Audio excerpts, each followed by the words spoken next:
Hey yo, how's it going? Hope all is well. Welcome to episode 4 of GFS Locked In Podcast. We have a special guest, none other than herself, Chloe Hodges. Chloe, welcome to the podcast. How are you doing? Hi John, thanks for having me. I'm doing well. That's good. Good to hear. So, to start the podcast off, tell us a little bit about what inspired you to play the game of basketball. So I've been playing basketball since I was around 7 or 8 years old. My mum actually played herself state and Premier League and all of that, but she never pushed me. So I kind of just found it on my own through school, and then ended up getting a tryout flyer for under 10s at West, and then the rest is history. Wow. So you were basically born and raised in Adelaide, right? I was born and raised Adelaide girl. Hey, shout out to Adelaide. Shout out to our old hometown. So moving along your journey. So your mum, you said, basically is your inspiration, is your why to playing basketball. For sure. Yeah, both of my parents, yeah. Yeah. So did you manage to watch any old tapes of them playing back in the day, or? Not my mum as much. A lot of photos, but not as many videos. I think she kind of keeps them to herself anyway. She doesn't want me to see. But my dad was actually an Australian baseballer, so I've seen a lot of his high level tapes and stuff. So yes, I've got good genetics on my side for sure. Yeah, for sure. So growing up in Adelaide, what was it like playing for the Bearcats? Did you start playing for the Bearcats from that young age that you mentioned? Yeah. So I'm from the western suburbs, so West is was my club of choice, and just the closest. And then under 10s I played, and then just eventually went to 12s and played Div 1 as a bottom age, and went to classics and all of that as an underage 12. So that was like a really, really good experience, and kind of opened doors for me, in the sense of myself, like knowing that I wanted to keep playing and really growing my love for the game. So I've stuck with West, from when I was 8 years old, and then played my whole junior ranks through there. So yeah. No, that's awesome. So talk to us a little bit about why basketball, and why do you love the game so much? And because obviously, we see throughout your journey that it's led you to playing for West and then state, and then now you're playing D1 over in the college as well. Yeah. So I think the thing that really made me love basketball was the people around me. I think that was the biggest thing, especially playing at West. It's a very family cultured, like all as one kind of mentality, and I think that was the big reason why that I just stayed. And I love playing. I love going to every single training. I couldn't wait to play every single Friday night. It was the highlight of my week. Just all of that stuff. I just absolutely love the game for the people that were around me. And then also, I think something that you're good at is also a big thing as to why you want to keep playing. If you do well, you want to keep doing it. So that's definitely a reason too. I could see myself going far, and here we are. Yeah, no, that's awesome. That's cool. So playing for West, obviously, how did you discover what it meant to work hard? Yeah. So I played Div 1 for my under 10 year and both of my under 12 years. And then under 14 as a bottom age, I actually played Div 2 as a bottom age under 14. So I would have been 11 or 12 years old that year. And that really inspired me to I played full games every game in a Div 2, whereas in Div 1 I probably wouldn't have played much at all.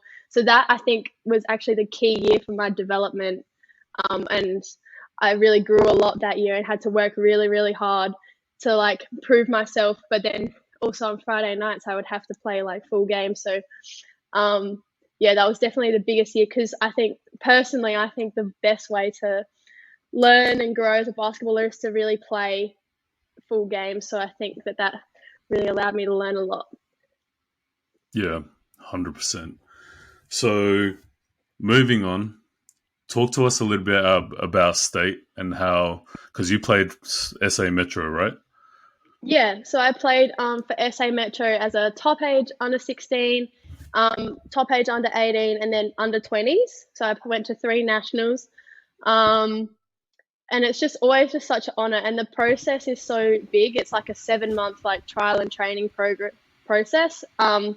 So going to nationals is really just a hard-earned reward for all of the work that you do for that whole 7 months. It's just a really big lead up, and it's a lot of anticipation.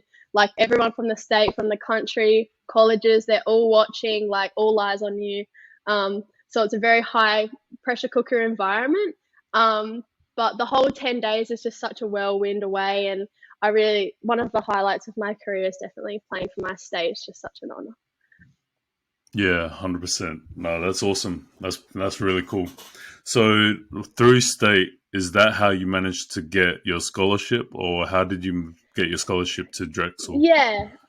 So as an under 18 top age, so under 18, there's a lot of college scouts at nationals because that's like year 11s and 12. So that's the age that they're really targeting to recruit. And obviously my under 18s was prior to COVID. So 2019 in April, we headed up to Townsville, and I'm very fortunate. I played like a lot of minutes and had quite a good tournament that year. So, and I actually got a Australian under 17 squad selection through that tournament as well. So that just gave me a lot of exposure. And from that tournament, I just got a lot of interest. And without having that good of a tournament at that age, I probably wouldn't have gotten the scholarship that I have. So I'm very grateful that that all happened the way that it did. Yeah, no, that's awesome. So talk to us about how it felt to sign that national letter of intent to head over to Drexel University. Yeah. My college recruiting process was one that was very roller coaster like. I signed really, really late. Like I signed in April of 2020. So literally the very last signing date. And I actually went on 2 official visits at the end of 2020 to 2 other schools. And both of them, I just didn't have. The first one, I didn't really have the gut feeling, and I was like, okay, I'm not going to go there if my gut's not right. The second one, just all this stuff happened, and there was red shirts, and they're like, we actually don't have a spot on our roster anymore after I visited there. So it was just a very up and down roller coaster ride. But yeah, finally I got Drexel, and I think it's definitely the place that I was meant to be. So I'm very fortunate and blessed. It just felt very relieving, weight off my shoulders for sure. That's awesome. So when it comes to because I've already asked Caleb previously, and I've asked Machar as well. Talk to us a little bit about, because I find it fascinating and really interesting, because there's a lot of young athletes out there that are still wondering what college is like over in America, or they want to go and play over in the States. Tell us a little bit about the differences in culture and what you notice between America and Australia. Yeah, for sure. I can only attest to the female side of things. But so I'm at a mid-major school, so I'm not at a huge Stanford, UCLA, huge school, but I'm also not at a really small Div 1. I'm like straight in the middle. So I think that's like a really good indicator as to the standard across the country. So the thing is, it's just a lot more physical is a big thing, like bigger bodies. Everyone hits the weight room more than they do here. And so everyone is more built, more muscly, like can push you around a lot more than you used to here. And then another thing I think is definitely just like how hard they work. Like basketball is a real culture over there, and it's like a popular and a cool thing to like really work hard and stay in the gym like really late and really early and do all of that stuff. Whereas here I feel like it's not the same. So that's one of the biggest things I definitely realize is how hard people work for what they want, for sure. Yeah, most definitely. I think that's like, what's the earliest that you have had to wake up for preseason? Because I'm sure I can relate to that. Like, I've had like 5:30, 6 a.m. sessions, so around 5:30. Yes, torturous, terrible. Yeah, gotta love those, right? So what's talk to us a little bit about training because Machar elaborated on it, but to hear it from a female's perspective, tell us a little bit about what trainings are like over in the States. Yeah, so last year, due to COVID, our schedule looked a little bit different. We played conference every Saturday and Sunday, so we had double headers every single weekend. So we would normally have Monday off, and then we would train Tuesday through Friday, and then travel on Friday afternoon. So normally we have a 3 hour training block. So that's the whole time that we're on court, and we normally go over that time too. So it's like 3.5 hours every day, just going up and down, basically. Early in the week is a lot of like up and down scrimmage pickup sort of things, and then later in the week is more about scout, half court shooting, more easier sessions. And then outside of that training block, it's each athlete's responsibility to schedule their own individual workouts with their coach, with their position coach.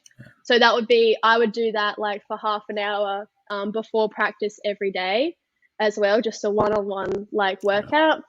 And then we would also lift to 3 mornings a week. So yeah, it's very, very tiring, a lot of early nights for sure. But it's definitely a big contrast to here, where we normally have 2 90-minute sessions a week and a few shooting workouts. It was just a very big jump for sure. Yeah, 100%, most definitely. So as we look at your career so far, and right now you're in Pennsylvania, Philadelphia, right? Yeah, so I'm still, yeah. Go ahead. I'm still in Adelaide at the moment. I'm leaving for the States on Thursday. So yes, always mixed emotions leaving home, but yeah, definitely exciting. Yeah. So, in regards to Pennsylvania, what's one of the most biggest things that you love about the city? Yeah, in Philly, I love that it's quite similar to Adelaide in a size sense. Like Adelaide, we regard as below Sydney and Melbourne, but above Hobart and whatever here. Whereas it's the same in it's the same in America, where we're like not as big as LA or New York, but there's definitely smaller cities. So I think I do love that about it, that it's easy to get around, but I still get that whole city lifestyle. And yeah, it's something that I really love for sure. 100%. And talking of foods, we know that Atlanta is known for their fried chicken, right? Every state has their own specific food. What is Philadelphia known for?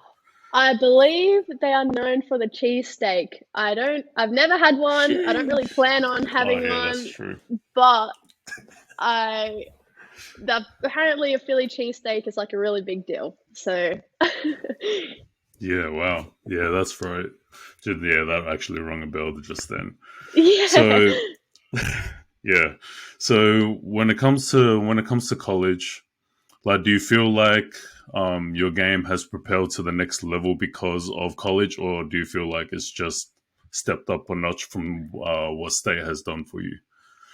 Yeah. I feel like, so last year I went to college only for 4 months. I got there late just because of COVID and stuff, and my visa I couldn't really get over. So I did miss the whole preseason, which I think was a blessing and a curse in a way. Yeah. But I definitely missed a lot of I was trying to catch up on all the plays and stuff, like 3 months behind. So I was kind of focusing on that more than my individual development when I first got there. But overall, I think I'm just more well conditioned, and like I believe I already worked hard in the lead up to college, but now it's just like stepped up a whole nother notch from going away. You really just see, how hard other people do work. It really opens your eyes. So definitely that has like motivated me to keep doing a lot of work on my own for sure. And I think the part of my game that probably improved the most while I was away was probably actually my IQ. I think the way I saw the game and read what's happening around me definitely probably improved more than any of my physical skills for sure. Yeah, 100%. So talking of skill development, what's the difference when you're by yourself as opposed to working out with your teammates? Because for me, when I was over in college, I noticed that sometimes when you're training on your own, it's great because you're focusing on some of your weaknesses. But the best thing about team practices is you get to apply that in practice and then hopefully, Yeah, apply that later in games. Talk to us a yeah. little bit about that. Yeah, so I'm someone that I did a lot of individual workouts with my coach from home in the lead up to every single nationals, in the lead up to my leaving for college. So I was already very accustomed to doing those sort of workouts. That wasn't really new for me, um, Mhm. which was, I think, a good thing. But I definitely love a good like one-on-one or like one coach and two player workout. I think it just makes me play better personally, just because like I get a lot more reps up than I would in any sort of team practice, and even any sort of individual practice, like having not only a rebounder but someone that just like is vocally motivating me. I think is something that I really is very valuable to me, and it's a way that I learn is through vocal and hearing things. So having someone constantly tell me like your follow through, your elbow, like blah blah, all of those audio cues is Yeah. definitely very very valuable to me, and something that I continue to do while I was away, for sure. And I can definitely notice a difference from when I do them and when I don't, into how my game translates both in practices and games, for sure. Yeah, 100%. 100%. So we know, for what I know, that you've come across an injury recently. Talk Yes. to us about what the process has been like for the injury side of things, and how you've overcame it through the mental side of things. Yeah. So I came back to Australia in April, and I was Hmm. intending on staying until June, 3 months. And yeah, I was training with NBL1 at West while I was back. Obviously, couldn't play, but was training with them just to keep my conditioning and skills up.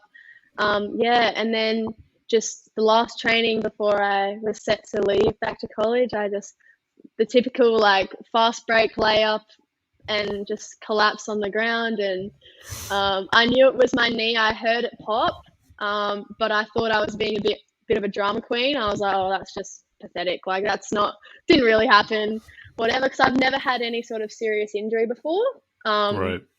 which is very lucky, seeing as I've played as much as I have, to not do more than an ankle is something I was Yeah. very grateful for. Um, but yeah, so I drove myself home, got the scans, and then found out that it was my ACL after multiple doctors told me that it wasn't my ACL before the scans. So mentally, I was preparing for. I didn't prepare myself for that news at all. I just completely Yeah. disregarded it. I just said to myself like, oh, it'll be my meniscus. Like worst case, 6 months. It won't. It's not. They told me it's not my ACL, so it's not my ACL. I was just avoiding thinking about it. Yeah, and then the doctor told me that I had fully ruptured it, and I asked him if he was joking, um, Yeah. and he said no. And then I started the rehab process. I think it took me a few days for the news to sink in, definitely. And making those calls to college was hard because they were expecting me back the next week. And I was like, well, I'm obviously going to get the surgery at home. I can't fly, 4 flights with Yeah. a torn ACL. I can't do that. 100%. So yeah, I got the surgery done. And so they took some of my hamstring out, made me a new ACL. Yeah, and I'm 3 months post-op now, 12 weeks. And it's definitely been it's just been a mental grind. Like, there's just such a roller coaster. One day I'm feeling great and my knee feels great and I Yeah. do my exercises that, um, you know, I'm like, wow, I'm doing this better than I did last week, blah, blah, blah. And then the next day, I won't be able to do them as well as I did yesterday. And then it's just like, you don't feel as good, you're sore, you're mentally just like spiral easily. Um, and definitely like watching people around me be able to do stuff that I couldn't, because I'm a very independent person. Yeah. So especially at the start, like not being able to do much for myself, I couldn't even bring my bottle of water from the kitchen to the couch. I was on crutches, and I just like completely just struggled with not being able to do anything at all without the help of someone else. That's definitely something I struggled with the most. But I think I've accepted it a bit more now. Obviously, Yeah. there's still days where I just, you just have a good cry and you're like, oh my God, why is this happening to me? Like, this is just ridiculous. But I do know, like, it definitely has happened for a reason. And I think Yeah. I'm a big believer in, like, all of that stuff and God and the universe, that it's all happened for some sort of purpose. Yeah. And I think just for me to hopefully do my part and try and, share my story and inspire some other people. I actually also have like a bit of a blog. I've been finding that's been really helpful for me. Well, not only while I've been injured, but before that, just to write about things and then Yeah. post it and then see people that relate to it. So that's like something that just allows me to get all of my mental feelings out of my brain and onto a piece of paper, for sure. But yeah, I'm definitely still learning about the mental side of it, and hopefully the next 9 months passes quicker. Yeah. No, 100%. No, that's awesome though. That's really cool. And so looking into it as well, because this is how I came across your profile. Threshold Performance has been helping you out with the whole rehabbing stuff. He Tell us has, about how yeah. he has had a big impact on your rehab journey so far. Yes, so Callan, I've known Callan for a very long time. I used to do my workouts with him before I left for college, before all of that. And so when I told him that I hurt my knee, I think he was more upset than I was at the start. He was just absolutely shattered. But he went completely above and beyond. We were doing a lot of prehab. So between when I found out it was my ACL and the surgery, I think it was about 2.5 weeks. So I was in the gym with him like 3 times a week, trying to just strengthen up my hamstring so that the part they took out would be really strong, and just make sure we were doing a lot of upper body and the other parts of my leg and single leg stuff on my right leg that could just, so I was still doing stuff. I was still maintaining as much strength as I could, Right. even though I wasn't just completely doing nothing. So he was he's very knowledgeable in the field of rehab and just strength and conditioning in general. So I knew that I was just in really, really good hands, and I trusted everything that he told me, and I did it. And even the surgeon said, he's like, your hamstring, it was just so strong, like blah, blah. And I said to Callan, it's like, because we did all that prehab stuff, like we did it all and it paid off. And even now I'm just seeing so many improvements week to week with my sessions with him. So yeah, I'm just really grateful for all the work he's put into me and how he stuck through me, even though it's been a bit of a tough time. He's been, really, really helpful. Couldn't have been here without him, for sure. Yeah. No, that's cool. That's really good to hear. Yeah. So what are you the most excited about when it comes to heading back for your sophomore year? Yeah, I think obviously, so I won't be playing this whole season, but I think Right. there are so many more things that I can learn that are not playing related. Like, so I'm actually really excited about my degree. I think I'm doing primary teaching, so I'm really excited to Nice. get into an actual classroom, and actual learn things that aren't on Zoom. I'm very excited for the Yeah. whole college experience, because I didn't really get much of that last year with COVID. And then obviously the best thing is like knowing what I'm coming into this year. I have my friends and I have my coaches that I already have strong relationships with. So knowing that I'm going back and I'll have them is definitely a big bonus. And then also like developing my IQ more, like I get to be there for a preseason this year, which I wasn't able to last year. So just seeing all of it and observing like how that whole thing works, since I wasn't there for it last year, I think will be a really good thing. And then I'm really looking forward to getting stuck into my rehab too. Properly, I'll be able to run. I'll hopefully be able to shoot in a few weeks. So just being able to develop little parts of my game, I think that maybe I haven't paid as much attention to before. Yeah, it's definitely, I'm very excited for that for sure. Yeah, no, that's awesome. So, talking about basketball, we we see this a lot here in Australia, and I'm sure worldwide. There's a lot of factors that do play across when it comes to a young male or female hooper. When it comes to confidence, being a big factor, and in preparations, because sometimes players tend to overthink the game too much and not let their game play. So, to Definitely. start off first with confidence, what would your advice be for all young female hoopers out there? I think it's so first of all, I think it's just important to accept that it's natural to go through times where you are not feeling confident. It's impossible to feel confident every single game you play for your whole life. It's not going to happen. Like, I've had my fair share of slumps, I call them, like just a Yeah, time where you just feel like nothing is going right and you just cannot play the way you're supposed to, and then it just spirals from one thing to the next to the next to the next. And I think um, the first thing is just to accept that that's natural, like it's a natural thing to feel like that sometimes.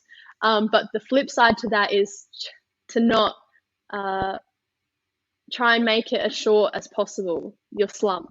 So don't just accept that you're in it, but just try and be aware that you're in it and then try and get yourself out of it in a way. So for me, I really like to just take some time away from basketball in general, like not obviously a huge time, like a couple of days maybe, yeah, just to do something else. And then I also like asking for feedback.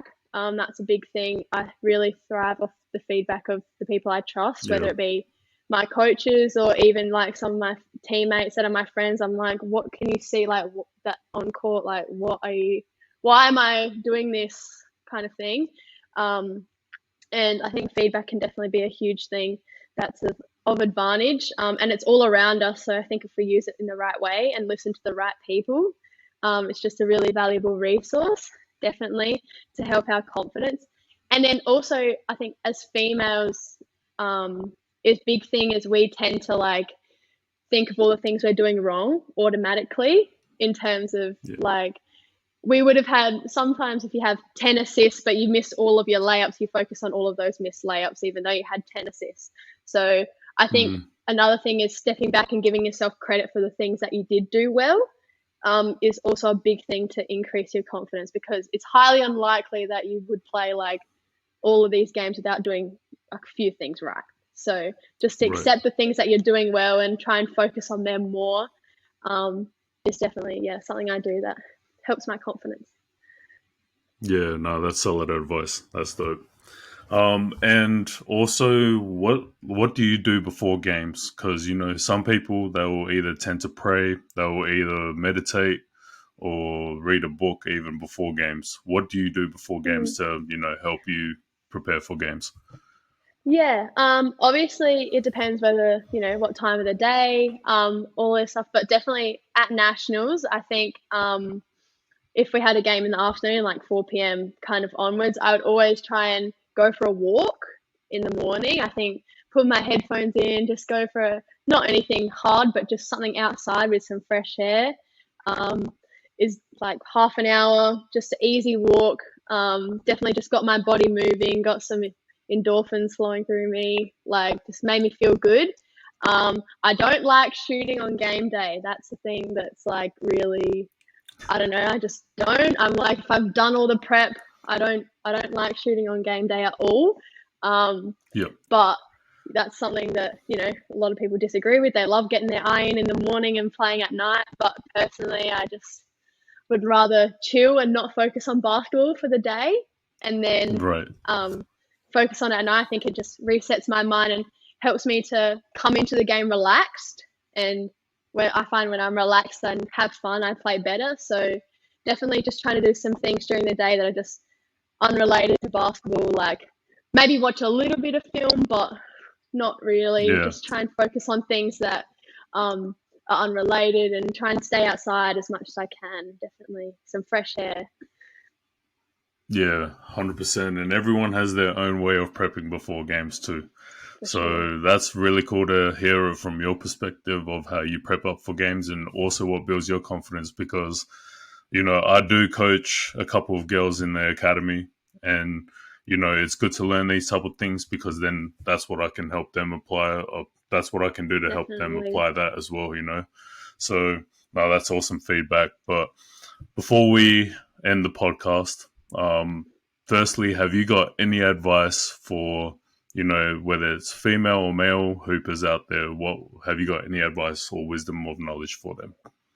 Yeah, I think just basketball isn't perfect. I think that's like a really big thing. It's like it's just a game where you can have a great game but make so many mistakes. So I think if you dwell on those mistakes, then that's only going to hurt your confidence and hurt, the way you perceive your own game. So I think just to have a healthy balance between good and bad feedback is definitely a big thing from the people around you, and try and know the things that you can improve, but also give yourself credit for the things that you do well. Is definitely a big thing. And every year, game, season, it's all different. Things can change so quickly. So I think just to not get complacent is also a big thing. There's always someone working harder than you are, even if you don't know who it is right Facts. now. There is always someone working harder than you are. So definitely just a big thing is just to keep working hard in all aspects. Like it doesn't mean you have to go into the gym and shoot 1,000 shots a day, but maybe work on your mental side, or work on your IQ, or watch some film, watch some old games, or watch some games of yourself. If you have film of yourself, like it's really valuable self feedback. Sometimes you don't see things or you don't feel things when you're playing, but when you see it, you're like, oh yeah, I should have done this better. So definitely, yeah, work hard in all aspects of the game. And just have fun. I think a lot of people play their best when they're enjoying it. So just remember why you Yeah. play, your purpose, who you're playing for. And yeah, definitely just have fun. Don't put too much pressure on yourself, and normally the best things come out of that. So yeah. Yeah, solid. If it's all right with you, I'll just add in one quick question because you actually brought it Yeah. up, and it's so true how vital and important this is. How important is film, and how would you explain how much it's helped you in the process? Yeah. So obviously there's a lot of different types of film. Like there's obviously the film you watch before you're going to play someone or someone else. Yeah, And I think that is very important, but it can also be very overwhelming. A lot of it can be hard to process sometimes. I've definitely had difficulty processing a lot of things. Like I don't really learn personally. I don't really learn best from film. I learn best if things are written in front of me, and I say, force this person left, etc., etc. But seeing it is definitely valuable to a lot of people. But yeah, I think watching film of yourself is something that's underrated, and I yeah, think agreed. people should do more of. Um, and obviously, it's hard sometimes to record your every game, but the things you can record, just if you had a good game or you felt like you had a bad game, like I think just watching it and seeing it for yourself, you can hear all the people around you telling you did this, this, this, but when you see it yourself, you can make up your own opinion. Um, Yeah, so definitely watching things of yourself is something that definitely developed my IQ a lot. And if I watch myself and I should have passed it, then the next time I'm in that situation, I think of myself and I say, okay, I'm going to pass it this time, kind of thing. So you don't really think like that until you see the actual footage in front of you, and the film doesn't lie, so it's right there, yeah, you can see it. facts. But yeah, I think it's just a really valuable resource, and try and watch a lot of yourself, and then also watch a lot of professional basketball. I think is of where you want to go. So if you want to go to college, try and watch some college games at the level that you want to go to. Um, if you want to play NBL, watch the NBL. If you want to play NBA, watch the NBA. Just watch, and then it gives you a goal and gives you things to work on as well. 100%. Real solid advice there. Appreciate that. So any last minute shout outs before we end the podcast? whether it be loved Shout out ones, to my coaches. parents. To my Facts. parents. I wouldn't have gotten to any nationals or then even gone to college or done anything that I couldn't have done without their support. They've always been my number one fans, and they've always just been like, dude, we're going to support you in anything that you want to do. And without that I wouldn't have been able to do all these amazing things that I'm so grateful for. So just having them in my corner is definitely something I'll never take for granted. Yeah, 100%. Nah, well, Chloe, hey, we're excited for what's ahead of you. Seems like you got a bright future ahead, and we wish you nothing but the best. And hopefully, if you're keen for it, we'll get you back on season 2 to see, where you are at with your journey. But Definitely. Apart from that, though, yeah, let's get it then. But hey, appreciate your time. Appreciate you hopping on the podcast. All the best with the rehab and with the injury recovery. And we'll be keeping a close eye on your journey. Thank you so much. Hey, thank you. Hey guys, be sure to check out episode 4. But apart from that though, hey, take care. Make sure you're checking on your loved ones. Stay safe, and we'll catch you guys on episode 5.